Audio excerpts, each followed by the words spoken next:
Bismillahirrahmanirrahim. Ustadz, kita tahu bahwa surga itu bertingkat-tingkat. Dan surga Rasulullah SAW adalah surga yang paling tinggi. Lalu bagaimana agar kita yang merupakan umat yang sudah berpisah di dunia dengan Rasulullah SAW nanti dapat menemani Rasulullah di surga? Saudaraku, ini yang dirasakan oleh salah seorang sahabat, Thauban, Maula Rasulullah SAW. Suatu hari ketika dia meninggalkan majelis Rasulullah SAW, pulang ke rumahnya, berkumpul bersama anak istrinya, teringat dia Rasulullah SAW. Lalu pergi dia bergegas ke masjid. Tidak ada Rasulullah di kamarnya. Duduk dia di sudut masjid terisak-isak menangis. Terdengar oleh Rasulullah SAW. Rasulullah keluar. Thauban, kata Rasulullah, engkaukah itu? Benar wahai Rasulullah. Apa yang membuatmu menangis? Apa kata Thauban?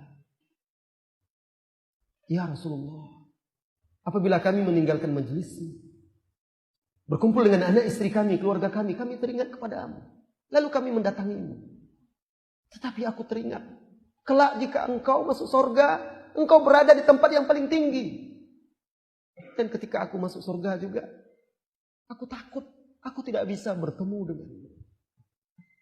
Ini yang membuat dia menangis, sedih, khawatir, kalaupun masuk surga tidak bisa lagi bertemu dengan Nabi SAW. Tetapi ingat, Allah menegaskan di dalam surah An-Nisa juga, orang-orang yang taat kepada Allah dan Rasulnya, maka dia kelak bersama para nabi, as-siddiq, orang-orang yang siddiq, asy-syuhada, orang-orang yang mati syahid, orang-orang yang saleh, wa hasuna ulaika rafiqa, dan mereka itu adalah sebaik-baik teman kelak di hari kiamat. Jadi ketaatan kita kepada Allah dan Rasulnya lah yang bisa menjamin kita untuk berkumpul dengan Rasulullah SAW, walaupun derajat kita di surga tidak tinggi setinggi beliau, tetapi kita tetap akan bisa berkumpul. Ketaatan. Kemudian yang kedua, wahai saudara-saudariku, jika Anda ingin menemani Nabi SAW di surga, ingatlah kisah Rabi'ah Al-Aslami. Ketika suatu malam Rasulullah SAW bangun di malam hari, hendak sholat malam. Ada Rabi'ah yang membantu Rasulullah SAW di sana. Lalu Rabi'ah membantu menuangkan air, menyediakan air untuk Rasulullah SAW. Rasulullah berkata kepadanya, ya Rabi'ah, sal, wahai Rabi'ah, silakan minta apa yang engkau inginkan. Allahu Akbar. Seorang Nabi yang mulia, Muhammad SAW mengatakan kepada sahabat ini, minta apa yang engkau inginkan. Apa kata sahabat ini? Seseorang yang hidup dengan mulia, memiliki cita-cita yang mulia, maka dia akan senantiasa meminta yang paling mulia. Permintaannya bukanlah dunia yang fana ini. Beliau hanya mengatakan, uridu murafaqataka fil jannah. Aku ingin menemanimu di surga ya Rasulullah. Sebagaimana di dunia dia menemani Rasulullah SAW, dia juga ingin cintanya ini kekal sampai ke surga, mendampingi, menemani Rasulullah SAW.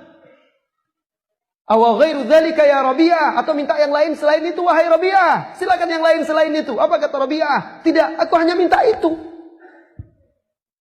Idzan fa'inni 'alaika bi kathratis sujud. Kalau begitu, bantu aku untuk mendoakanmu dengan memperbanyak sujud. Memperbanyak sujud ini dijelaskan oleh Imam An-Nawawi di dalam Al-Majmu'. Maksudnya memperbanyak solat. Solat di sini solat sunat. Dengan memperbanyak solat otomatis memperbanyak sujud. Jadi kita pahami di sini, memperbanyak solat sunat, memperbanyak sujud, itu juga menjadi salah satu sebab seseorang bisa menemani Rasulullah SAW di surga. Allahu a'lam.